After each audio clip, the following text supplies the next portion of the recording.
Hello guys, வணக்கம். Welcome to time for greatness. நம்மளை சுற்றி எப்பவும் பாசிட்டிவிட்டி இருக்கணும்னு சொல்லுவாங்க. அந்த வகையில் நம்ம சேனல் சார்பாக வியர் யுவர் இன்ஸ்பிரேஷன் அப்படிங்கக்கூடிய ஒரு கான்செப்டில் 2 டிஷர்ட்ஸ் லான்ச் பண்ணியிருக்கோம். அதில் ஒன்று ட்ரீமராக இருக்கக்கூடாது, எப்பவுமே நம்ம டூவராக இருக்கணும். கனவு மட்டுமே காணக்கூடாது, மாறா செயல்பட ஆரம்பிக்கணும் அப்படிங்கக்கூடிய ஒரு கான்செப்டில் டூவராக இருக்கணும்னு ஒரு டிஷர்ட்டும், அடுத்ததா நம்ம எல்லாருக்கும் தெரிஞ்ச ஒரு மிகப்பெரிய பில்லியனர் அண்ட் இன்ஸ்பிரேஷன் எலான் மஸ்கினுடைய படம் போட்ட டிஷர்ட். அதில் எலான் மஸ்கினுடைய கோட்டான degree is just a paper, intelligence doesn't depend on கிரேட்ஸ்னு ஒரு டிஷர்ட் லான்ச் பண்ணியிருக்கோம். இந்த டிஷர்ட்டை நம்முடைய சப்ஸ்கிரைபர்ஸ் நிறைய பேர் வாங்கி யூஸ் பண்ணதுக்கு பின்னாடி ரொம்பவே நல்ல ஃபீட்பேக்ஸ் கொடுத்துருக்காங்க. ஸோ நீங்களும் டிஸ்கிரிப்ஷனில் இருக்கக்கூடிய லிங்கை யூஸ் பண்ணி நம்முடைய டிஷர்ட்டை வாங்கி வியர் பண்ணி வியர் யுவர் இன்ஸ்பிரேஷன் மூவ்மெண்ட்டில் பார்ட்டிசிபேட் பண்ணிக்கோங்க. நன்றி. வாங்க வீடியோக்குள்ளே போகலாம். ஹலோ கைஸ், வணக்கம். Welcome to time for greatness. 17 tips to boost testosterone naturally. பொதுவாக மேல்ஸுக்கு அவங்களோட தசை பகுதியும் எலும்பும் ஸ்ட்ரென்த்தாக இருக்கிறதுக்கு டெஸ்டோஸ்டிரோன் முக்கியமாக இருக்குது. வயசு கூடும்போது இயற்கையாகவே ஆண்களுக்கு இந்த டெஸ்டோஸ்டிரோன் அளவு குறையுது. ஸோ இந்த வீடியோவில் சொல்ல போகிற 17 டிப்ஸை யூஸ் பண்ணி உங்களோட டெஸ்டோஸ்டிரோன் அளவை இயற்கையாக அதிகரிக்கலாம். இதுக்கு ஏஜ் லிமிட் எல்லாம் எதுவுமே கிடையாது. வாங்க ஸ்டார்ட் பண்ணலாம். கெட்டிங் அண்ட் ஸ்டேயிங் லீனாக இருக்கிறதும் அதை மெயின்டைன் பண்ணுறதும் கொழுப்போட அளவை சரியான பர்சன்டேஜ் மெயின்டைன் பண்ணுறதும் பெனிஃபிஷியலான ஒன்றா இருக்குது. ஏன்னா அதிகப்படியான வெயிட் போடுறது டெஸ்டோஸ்டிரோன் லெவலை குறைக்குது. நீங்கள் அளவுக்கு அதிகமாக வெயிட் போடாமல் லீனாக இருக்கிறது ஏன் முக்கியம்னு சொல்லப்படுதுன்னா, எக்ஸஸ் பாடி வெயிட்டால் உங்கள் பாடியில் அரோமடைசேஷன் ப்ராசஸ் நடக்க அதிக சான்சஸ் இருக்குது. இது நடந்தால் மேல் ஹார்மோனாக இருக்கக்கூடிய டெஸ்டோஸ்டிரோன் ஃபீமேல் ஹார்மோனாக இருக்கக்கூடிய ஈஸ்ட்ரோஜனாக மாறுறதுக்கு அதிகப்படியான உடல் எடை காரணமாக இருக்கு. ஸோ லீனாக இருக்கணும்னு நினச்சி அண்டர் 8% கீழே பாடி ஃபேட் போயிடக்கூடாது. ஏன்னா அதுவும் உங்களோட டெஸ்டோஸ்டிரோன் லெவலை இன்க்ரீஸ் பண்ணாது.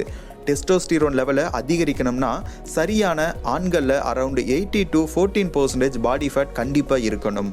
அடுத்து பல பேருக்கு தெரியாத டெஸ்டோஸ்டிரோன் லெவலை அதிகரிக்கிறதுக்கான simple method, making a few postural adjustment. Harvard university researchers பல பேர் போஸ்டரில் ஏதாவது சேஞ்சஸ் கொண்டு வந்தால் அது ஸ்ட்ரெஸ் ஹார்மோன் அண்ட் டெஸ்டோஸ்டிரோனில் இம்பேக்ட் ஏற்படுத்துமான்னு ஒரு ரிசர்ச் பண்ணாங்க. போஸ்டர் பொசிஷன்ஸ் அப்படின்றது நம்மளோட பாடி பொசிஷன் தான். நேராக நிமிர்ந்து இருக்கிறது ஒரு ஹை போஸ்டர் பொசிஷனாக, தோள்பட்டை இறங்கி கூன் வளைஞ்சு போய் நடக்கிறதும் வேலை செய்கிறதும் லோ போஸ்டர் பொசிஷன்ஸ். இதுக்காக ரிசர்ச்சர்ஸ் பார்ட்டிசிபென்ட்ஸுக்கு சில பாடி போஸ்டர்ஸ் பாயிண்ட்ஸ் கொடுக்கறதன் மூலமாக எந்த போஸ்டரில் டெஸ்டோஸ்டிரோன் எஃபெக்டிவாக இருக்குதுன்னு பார்க்க நினைக்கிறாங்க. அதுக்காக பார்ட்டிசிபென்ட்ஸ் எல்லாரையும் ஹை பவர் போஸ்டில் நிற்க சொல்லி செக் பண்ணுறாங்க. இதுக்கான ரிசல்ட் ரொம்பவே ஆச்சரியமாக இருந்துச்சு. 2 நிமிஷம் ஹை பவர் போசஸில் நின்னது 20% டெஸ்டோஸ்டிரோன் லெவலை இன்க்ரீஸ் பண்ண செஞ்சிருக்கு. அதே நேரம் லோ பவர் போசஸ் டெஸ்டோஸ்டிரோன் லெவலை டிக்ரீஸ் பண்ணிருக்கு. ஸோ குட் போஸ்டரை மெயின்டைன் பண்ணுறதையும் உங்கள் போஸ்டரை சரியாக வைக்கிற மாதிரியான எக்ஸசைஸ் செய்கிறதும் உங்களோட டெஸ்டோஸ்டிரோன் லெவலையும் கான்ஃபிடென்ஸையும் அதிகமாக்குது. நேராக நிமிர்ந்து நிற்கக்கூடிய, நேராக நடக்கக்கூடிய மாதிரியான போஸ்டரை அடிக்கடி ஆக்டிவிட்டி மாறி செஞ்சு இன்ஸ்டன்ட்லி டெஸ்டோஸ்டிரோன் லெவலை அதிகரிச்சுக்கலாம். அடுத்ததாக நம்ம பார்க்க போகிறது லிஃப்டிங் வெயிட்ஸ். டெஸ்டோஸ்டிரோனுக்காக ஆக்டிவிட்டி பண்ண நினச்சா நீங்கள் கண்டிப்பாக வெயிட் லிஃப்ட் பண்ணுறது ஒரு பெஸ்ட் திங் அப்படின்னே சொல்லலாம். ஒரு யூனிவர்சிட்டியில் இருக்கிற ரெக்ரூட்டட் மேல் ஸ்டூடெண்ட்ஸ் எல்லாருக்கும் முன்னாடி வெயிட் லிஃப்ட் பண்ணுறதுல எக்ஸ்பீரியன்ஸ் இல்லாமல் இருந்திருக்காங்க. அடுத்து வாரத்துக்கு 3 முறை வெயிட் லிஃப்ட் பண்ணுறதை ப்ராக்டிஸ் பண்ணி அவங்களோட டெஸ்டோஸ்டிரோன் லெவலை அதிகரிக்கிறதையும் ரிசர்ச் மூலமாக ஃபைன் பண்ணியிருக்காங்க. இதையே தொடர்ந்து 4 வீக்ஸ் பண்ணதன் மூலமாக 40% டெஸ்டோஸ்டிரோன் லெவல்ஸ் அவங்களுக்கு பூஸ்ட் ஆகியிருக்கிறதாகவும், அதே சமயம் ஸ்ட்ரெஸ் ஹார்மோனா இருக்கக்கூடிய கார்டிசோலை 25% குறைச்சும் இருக்கு. அடுத்து நிரூபணமான ஒரு tip, get enough sleep. Sleeping testosterone லெவலில் ஒரு சிக்னிஃபிகண்ட் இம்பேக்ட் ஏற்படுத்துறதா ஒன்றா இருக்குது. இதை ரிசர்ச் மூலமாக ப்ரூவ் பண்ண ஒரு ஸ்டடியில் பார்ட்டிசிபென்ட்ஸ் எல்லாரையும் ஒரு வாரம் 8 மணி நேரத்துக்கு பதிலாக தினமும் 5 மணி நேரம் மட்டும் தூங்க சொல்கிறாங்க. ரிசர்ச்சோட ரிசல்ட்டில் அவங்க எல்லாரோட டெஸ்டோஸ்டிரோன் லெவலும் சரியாக தூங்காதனால 15% ட்ராப் ஆகியிருக்கு. இப்படியே பல டெஸ்ட் ஸ்டடீஸ் மூலமாக டெஸ்டோஸ்டிரோன் லெவல் அண்ட் ஸ்லீப்பிங்க்கு இடையே இருக்கக்கூடிய ரிலேஷன்ஷிப்பை ப்ரூவ் பண்ணிக்கிட்டே இருக்காங்க. ஸ்ட்ரெஸ் லெவல் ஹார்மோன் குறைக்கணும்ன்றது தான் அடுத்த டிப், டிக்ரீஸ் ஸ்ட்ரெஸ். உங்களால் எந்த அளவு முடியுமோ அந்த அளவு உங்களுக்கு கிரியேட் ஆகக்கூடிய ஸ்ட்ரெஸ்ஸை குறைக்கணும். இந்த ஸ்ட்ரெஸ்ஸில் 2 வகை இருக்குது. ஒன்று short term stress and second one long term stress. இந்த ஷார்ட் டேர்ம் ஸ்ட்ரெஸ் ஒரு வேலை முடியறதுக்கான டெட்லைன் வரும்போதோ இல்லை புதுசாக ஒரு விஷயத்தை ட்ரை பண்ணுறப்போமோ வரும். இந்த டைப் ஸ்ட்ரெஸ் உங்களோட ஆரோக்கியத்துக்கு நல்லது தான். ஆனால் பிஸ்னஸ் லாஸ், ஜாப்ஸ் பிடிக்காமல் போகிறது, ரிலேஷன்ஷிப்பில் சண்டை வர்றது, ஃபினான்சியல் ப்ராப்ளம்ஸ், மேரேஜ் லைஃப்பில் ஒரு சில பிரச்சனைகள் வர்றது எல்லாமே லாங் டேர்ம் ஸ்ட்ரெஸ்ஸாக இருக்கிறனால செகண்ட் டைப் ஆஃப் ஸ்ட்ரெஸ் வர்றதை நீங்கள் தடுத்தே ஆகணும். ஏன்னா இதெல்லாம் தான் டெஸ்டோஸ்டிரோன் லெவலில் மாற்றத்தை உண்டு பண்ணுது. அடுத்து reduce your exposure to manmade chemicals. BPA, parabens, benzophenones இது எல்லாத்தையும் ஆன்டி ஆண்ட்ரோஜென்ஸ்னு சொல்லுவாங்க.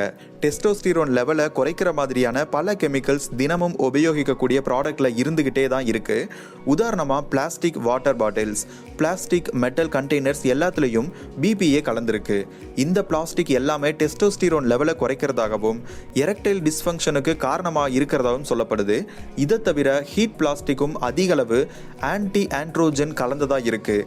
High level of anti androgens பிளாஸ்டிக்கில் மட்டும் இல்லாமல் நம்ம யூஸ் பண்ணுற ஏர் ஃப்ரெஷ்னர்ஸ், செட்டின் shampoos, soaps, shaving creams, moisturiser, டியோட்ரன்ஸ்லேயும் கலந்ததாக இருக்குது. ஸோ கொஞ்சம் ரிசர்ச் பண்ணி இதுக்கெல்லாம் மாற்றாக நேச்சுரல் ப்ராடக்டை யூஸ் பண்ணி டெஸ்டோஸ்டிரோன் லெவலை குறையிறத தவிர்த்துக்கலாம். இதுக்கு அடுத்ததாக நம்ம பார்க்க போகிறது fat intake. Optimise your dietary fat intake. Low fat diet டெஸ்டோஸ்டிரோனுக்கு ஆபத்து. உதாரணமாக ஒரு ஸ்டடியில் பார்ட்டிசிபென்ட்ஸ் எல்லாரையும் 40% கலோரி கொடுக்கக்கூடிய ஃபேட் டயட்டில் இருந்து 25% மட்டும் கலோரி கொடுக்கக்கூடிய ஃபேட் டயட்டுக்கு மாற வைக்கிறாங்க. ரிசல்ட்டோட முடிவு என்னன்னா, டெஸ்டோஸ்டிரோன் லெவல் 40% ஃபேட் இருக்கும்போது நிறைய இருந்ததாகவும் 25%க்கு குறைஞ்சதும் டெஸ்டோஸ்டிரோன் லெவலும் குறைஞ்சதாகவும் கண்டுபிடிக்கப்பட்டிருக்கு. அதனால் சரியான அளவு டயட்ரி ஃபேட் எடுத்துக்கிறோமா அப்படின்றத உறுதிப்படுத்திக்கோங்க. நெக்ஸ்ட் ஒன், டெஸ்டோஸ்டிரோன் லெவலை நெகட்டிவ்லி அஃபெக்ட் பண்ணுற ஒன்று அதிகமாக ஆல்கஹால் எடுக்கிறது. Excessive consumption of alcohol. அளவாக ஆல்கஹால் எடுக்கிறது டெஸ்டோஸ்டிரோன் லெவலை பாதிக்காதுன்னு ஒரு ரிசர்ச்சில் சொல்லியிருக்காங்க. ஆனால் ஹெவி ட்ரிங்கிங் டெஸ்டோஸ்டிரோன் லெவலை அதிகமாக குறைக்கிறதாகவும் சொல்கிறாங்க. அதனால் கரெக்ட் லெவல் ஆல்கஹால் மட்டும் கன்சம்ஷன் பண்ணுங்க, அதிகமாக குடிக்காதீங்க. பீர் எடுத்துக்கிறதுக்கு பதிலாக லிக்வர் ஆர் வைன் எடுத்துக்கிறது நல்லது. இதுக்கு காரணம் பீரில் இருக்கக்கூடிய ஹாப்ஸ் ஈஸ்ட்ரோஜன் கொண்டதாக இருக்கனால டெஸ்டோஸ்டிரோன் லெவலை இம்பேர் பண்ணுறதா இருக்குது. அடுத்ததாக டெஸ்டோஸ்டிரோன் லெவலை சிறிய அளவில் அதிகரிக்க பிரெஸ்கிரிப்ஷன் ட்ரக்ஸ் ஹெல்ப் பண்ணுது. Drugs you are taking. ஆமாங்க, கண்டிப்பாக மருத்துவரோட அறிவுறுத்தல் இருந்தால் மட்டும்தான் இதை எடுத்தாகணும். உங்கள் டாக்டர் லோ டெஸ்டோஸ்டிரோன் பிரச்சனை உங்களுக்கு இருக்குதா அப்படின்றத உறுதிப்படுத்தி தான் ப்ரிஸ்கிரைப்டு மெடிசன்ஸ் கொடுப்பாங்க. ஸோ டாக்டரோட ஆலோசனை இருந்தால் மட்டும் இதை நீங்கள் எடுத்துக்கலாம். அடுத்து விட்டமின் அண்ட் மினரல் டெஃபிஷியன்சிஸ். ஒரு வழி இல்லை இன்னொரு வழியில் நீங்கள் எடுத்துக்கக்கூடிய விட்டமின் அண்ட் மினரல்ஸ் குறைபாடு இருந்தால் டெஸ்டோஸ்டிரோன் லெவலில் தாக்கத்தை ஏற்படுத்துகிறதா இருக்குது. உதாரணமாக விட்டமின் டி பற்றி பார்த்தோம்னா 2000 ஆண்களை வச்சு பண்ணக்கூடிய ஒரு ஸ்டடியில் என்ன கண்டுபிடிச்சிருக்காங்க அப்படின்னா, விட்டமின் டி குறையும் போது டெஸ்டோஸ்டிரோன் லெவலும் குறைஞ்சதா இருக்குது. ஸோ விட்டமின் டியை பொறுத்தவரை சன்னில் இருந்து விட்டமின் டி இயற்கையாக கிடைக்கிறனால சம்மர் சீசனில் ஆண்கள் உடம்புல சூரிய வெளிச்சம் படும்போது டெஸ்டோஸ்டிரோன் லெவல் அதிகரிக்கிறதாகவும், வின்டர் சீசனில் அப்படியே ஆப்போசிட் ரியாக்ஷனாக சூரிய வெளிச்சம் கம்மியாக இருக்கிறனால டெஸ்டோஸ்டிரோன் ப்ரொடக்ஷன் குறையிறதாகவும் ரிசர்ச்சில் முடிவு கிடைச்சிருக்கு. ஜிங்க், செலினியம், போரான், மெக்னீசியம் எல்லாமே டெஸ்டோஸ்டிரோனை பூஸ்ட் பண்ணுறதா ப்ரூவ் பண்ணியிருக்காங்க. அதனால் எல்லா மைக்ரோ நியூட்ரியன்ட்டும் இயற்கையாகவே வெஜிடபிள்ஸில் இருக்கிறனால அதை கன்சியூம் பண்ணிக்கோங்க.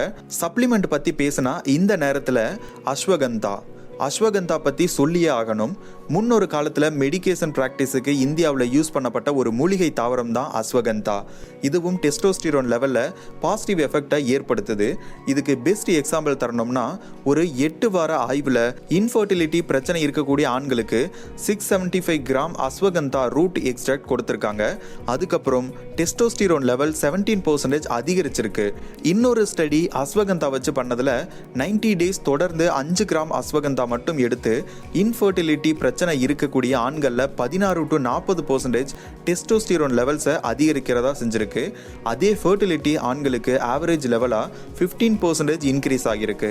ஸோ இந்த பலனை நீங்களும் அடையணும்னா 300 to 500 mg ashwagandha root extract ஒரு மீலோட எடுத்துக்கலாம்.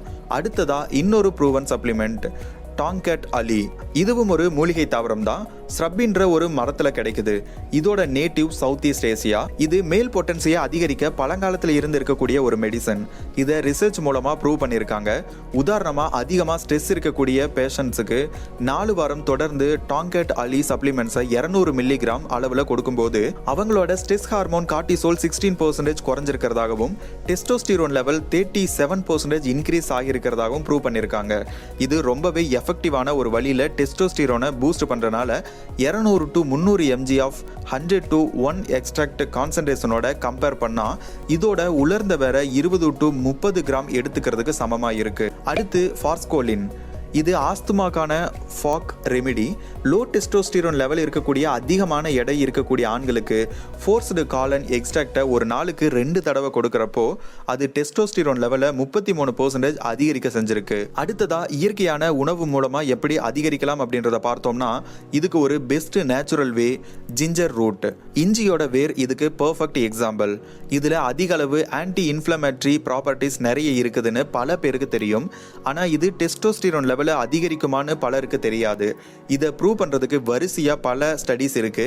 இஞ்சியை 90 டேஸ் தொடர்ந்து எடுத்துக்கிறது இன்ஃபர்டிலிட்டி மென்ஸ்ல 17% டெஸ்டோஸ்டிரோன் லெவலை அதிகரிக்க வச்சிருக்கிறதாகவும் ப்ரூவ் பண்ணப்பட்டிருக்கு. அன்ஃபார்ச்சுனேட்லி இந்த ஸ்டடியில எந்த அளவுல இஞ்சியை பார்ட்டிசிபென்ட்ஸ் எடுத்துக்கிட்டாங்க அப்படின்னு சொல்லல. ஆனா பல பேர் 1 இருந்து 3 கிராம் ஒவ்வொரு நாளும் எடுத்துக்கிறத ரெக்கமெண்ட் பண்றாங்க. உங்களுக்கு டெஸ்டோஸ்டிரோன் லெவல்ல குறைபாடு இருக்கிறதா நினைச்சா கண்டிப்பா ஒரு செக்அப் பண்ணிக்கோங்க. இப்போ நாம பார்த்த ஸ்ட்ரெஸ் லெவலை குறைக்கிறது, சரியா தூங்குறது, டயட்டை கரெக்டாக ஃபாலோ பண்ணுறது, எக்ஸசைஸ் ரொட்டீன்லாம் சரியாக செஞ்சுட்டு வர்றது, தேவையான சப்ளிமெண்ட்ஸ் எடுத்துக்கிறது எல்லாத்தையும் பண்ணியும் உங்களால் டெஸ்டோஸ்டிரோன் லெவலை அதிகரிக்க முடியலன்னா டாக்டர் கன்சல்டேஷன் பண்ணுறது ரொம்ப ரொம்ப நல்லது. இந்த டிபார்ட்மெண்ட்டில் ஆண்கள் சந்திக்கக்கூடிய ஒரு காமனான பிரச்சனை என்னன்னா வெரிகோசிலின்னு சொல்லுவாங்க. வெயின்ஸ் பார்சியலி பிளாக் ஆகிறத தான் வெரிகோசிலின்னு மெடிக்கல் டைமில் சொல்லுவாங்க. இதனால் sperm production and sperm quality கம்மியாக இருக்கிறதும் அதனால் இன்ஃபர்டிலிட்டி பிரச்சனையும் லோ டெஸ்டோஸ்டிரோன் உற்பத்தி ஆகிறதும் நடக்குது. யூனிவர்சிட்டி ஆஃப் அயோவா 40% கேஸில் சப்ஃபர்டிலிட்டிக்கான மேல் ஃபேக்டரா வெரிகோசில் இருக்கிறதாகவும் அவங்களே சொல்லியிருக்கக்கூடிய இன்னொரு ஸ்டேட்மெண்ட்டில் எல்லா ஆண்கள்லையும் இந்த கண்டிஷன் 15% காணப்பட்டதாகவும் இருக்கிறனால இது ஒரு காமன் ப்ராப்ளம் தான் புரிஞ்சுக்கிட்டு டாக்டர் செக்அப் பண்ண போகிறதுக்கு பயப்பட வேண்டாம். அடுத்து டெஸ்டோஸ்டிரோன் ரீப்ளேஸ்மெண்ட் தெரப்பி. இந்த டெஸ்டோஸ்டிரோன் தெரப்பியை எடுத்துக்கோங்கன்னு நாங்கள் சொல்ல வரல. எல்லா இயற்கையான முறையுமே நான் பண்ணிட்டேன், ஆனால் எந்த ஒரு இம்ப்ரூவ்மெண்ட்டும் இல்லைன்னு நினைக்கிறவங்க இந்த தெரப்பி பற்றி எடுக்கிறதன் மூலமாக என்ன ப்ரோஸ் அண்ட் கான்ஸ் இருக்கணும் அப்படின்றத டாக்டர் கன்சல்டேஷன் மூலமாக தெரிஞ்சுக்கிட்டு எடுத்துக்கலாம். இது சர்வசாதாரணமான ஒரு தெரப்பி இல்லை. ஏன்னா இது உங்களோட நேச்சுரல் டெஸ்டோஸ்டிரோன் ப்ரொடக்ஷனை சில மாற்றத்தை ஏற்படுத்துறதா இருக்கு. இதை பற்றி நல்லா தெரிஞ்ச ஒரு டாக்டர் ஆலோசனைப்படி மேற்கொண்டு இந்த சிகிச்சையை மேற்கொள்ளலாம். ஓகே காய்ஸ், இந்த வீடியோவில் டெஸ்டோஸ்டிரோன் இன்க்ரீஸ் பண்றதுக்கான பல வழிகளை பத்தி பார்த்தோம். இன்னொரு வீடியோல மீண்டும் சந்திப்போம். நன்றி, டேக் கேர், பாய்.